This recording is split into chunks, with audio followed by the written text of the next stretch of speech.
Hello, my darlings. It's the Transform Your Birth Catch Up. And today we're going to talk about a very important topic, which is promoting good immunity for your little one and understanding what that actually means and how birth is a perfect moment to really set them off for good immunity. Now, before I go into that, there's a bit of an issue that gets a bit tricky, and I thought I'd just go through that. And it's GBS testing, which is about 37 weeks. They're going to offer you a vaginal swab to see if you've got active strep B in your vagina. Now, picture this. When a baby comes through the birth canal, they've come out of that bag of waters, which has been, they say that there's a few microbes in there, but it's pretty pristine. But as they're coming through the birth canal, they're getting coated for the first time in microbes and bacteria and things that sit inside the woman's vagina. Did you know that there's 700 different species of microbes in a woman's vagina, which are tiny little things which we have this symbiotic relationship with? It's the gut flora and the flora that we have on our skin, in our gut, in our vaginas, in our orifices, in our mouths, nose. It's everywhere. And we rely on it and it relies on us. So it's not, don't get germ phobic, because this stuff's actually really important. In fact, one of the problems we've got with health these days is we're too clean. So just appreciate that there's a significance in the relationship that we have with our microbes. So what that does is when the baby comes through the birth canal for the first time in their life, they're being covered by these microbes. It gets in their mouth, up their nose and on their skin. And that's starting the process of educating their immune system on what life is like outside the womb. And so the immune system needs to be seeded, is the word. It needs to be educated in what's good and what isn't. And so what can happen, though, is that if the baby coming through the birth canal picks up a particularly nasty form of germs called strep B, and they get an infection from it, and it remains undetected, then it can kill a baby, okay? So it can be very, very nasty, as it can be with us as well. So that's why they do the testing. Now, the evidence around the testing doesn't actually support good outcomes. The thing that's going to support good outcomes to protect babies against infection is to check their temperature regularly, like every day after they're born, for the first 1 to 2 weeks. And get your midwife to teach you how to do that. That's one of the biggest things that we can do to protect our baby. Because coming back to the testing, if you have a test and you're being seen to have active strep B, your carers have to manage that potential risk, which means they have to offer you antibiotics. Now, offering antibiotics has its risks, and this is part of the problem that you've kind of got to weigh up. Antibiotics can be very helpful if we've got an infection that our body can't overcome, but the overuse of it is actually detrimental to our health, because it wipes out the good microbes as well as the microbes that are causing the problem. And a lot of, issues that we've got around non-communicable diseases like asthmas and allergies and cancers and things like that are as a result, well, not as a result of, but can be contributed to a poor microbiome. So your microbiome is one of the most important things you can cultivate particularly in your gut. It has huge connections to the brain as well. So mental health can be influenced by a poor microbiome. These are the sort of things now that a lot of, not so much medicine, but certainly allied health professionals are getting very good at, is testing these sorts of things and being able to help people to rebalance their system. So having antibiotics at birth is not ideal at a time when you're seeding your baby. However, it can be life-saving under certain conditions. So do you have the test? That is a choice. You choose yes or no. Now, the problem with the test is you can be active 1 week and not the next, which makes the test null and void, really, because whether you're active or not, you really should keep an eye on baby after they're born to make sure that they don't have an infection, and to check their temperature every day, regardless. And that's the best, well, I shouldn't say it's the best. It's not up to me to say what the best is. I don't give medical advice, but that's a really good way to mitigate that risk, okay? Because even if you do have active strep B, it doesn't mean the baby's going to get an infection from it. So it's worth at least understanding to keep an eye on your baby's temperature after they're born, and question whether it's a good idea to have this test, because if you're tested positive and your waters break at the beginning, there's going to be pressure to go in early, which means you can't have that lovely period of just pottering around at home. And by the way, that's where you're going to be less catch an infection, is being in your own home than in a hospital. So you don't want to necessarily mess with that unless there's a good reason. So have a think. Do you want to have the test in the first place and invite that level of pressure?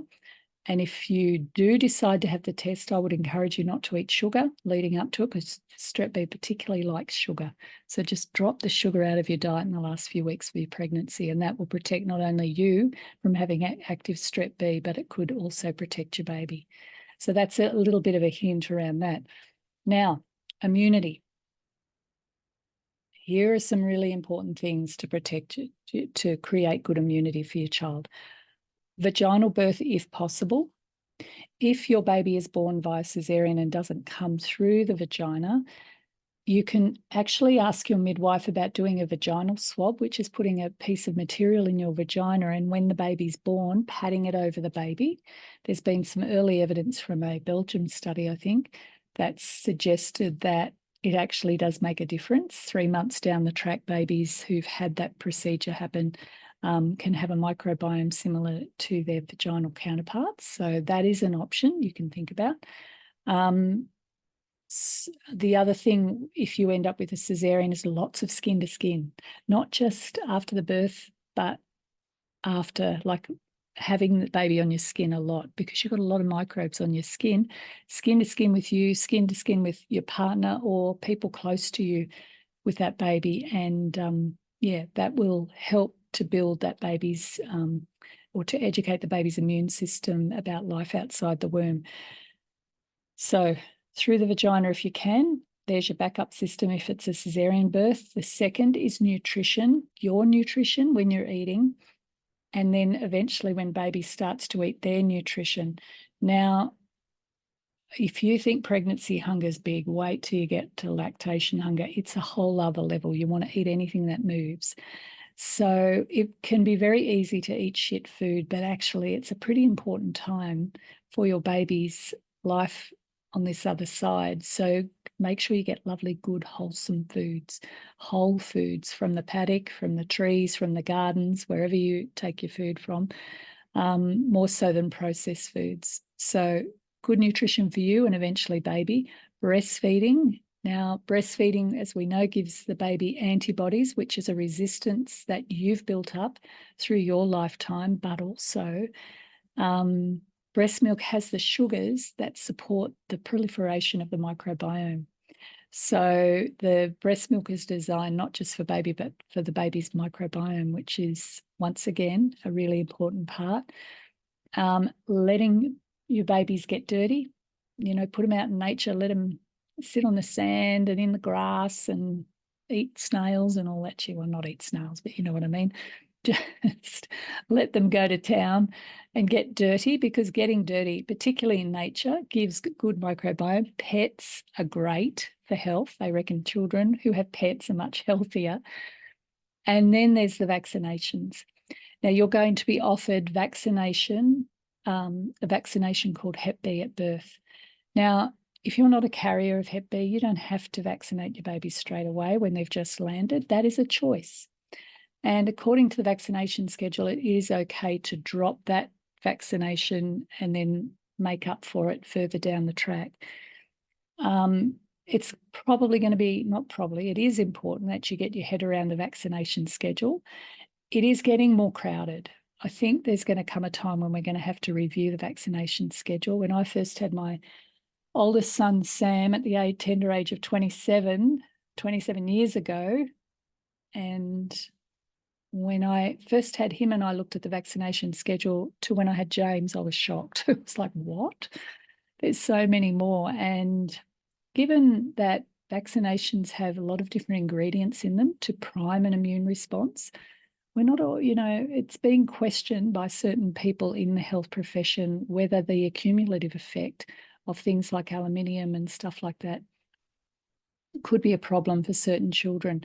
So just because it's a schedule, doesn't mean you have to stick to it to the gun. You can spread it out more if you want to. You can even explore having, rather than 3 or 4 diseases per needle, having 1 disease per needle and perhaps having more of them. There's lots of different options and variations in there. Now, I will warn you, it's not an easy thing to do because they are sort of, pushing us down these ways of just, oh no, well, this one's for free, and if you choose to do it differently, you're going to have to pay for that, and there can be issues with that. And there's a lot of pressure and compliance around daycare centres, schools, about children being fully vaccinated. So it's something worth looking into. It is part of what the decision making that you need to make as parents, and get your head around that. Okay, so, and I think I've said everything I need to say about this topic today. So have a think about GBS testing, have a think about Hep B vaccinations, and vaccinations obviously are there to contribute to children's immunity. But, have a look into it and see what you think is right for your family, because you are the boss and you are the advocates of your family. And at the end of the day, what we want is children to be really healthy, because when they're healthy, life gets a lot easier. Okay, I hope that's been useful for you. Lots of love to you all, and we'll talk again. Bye.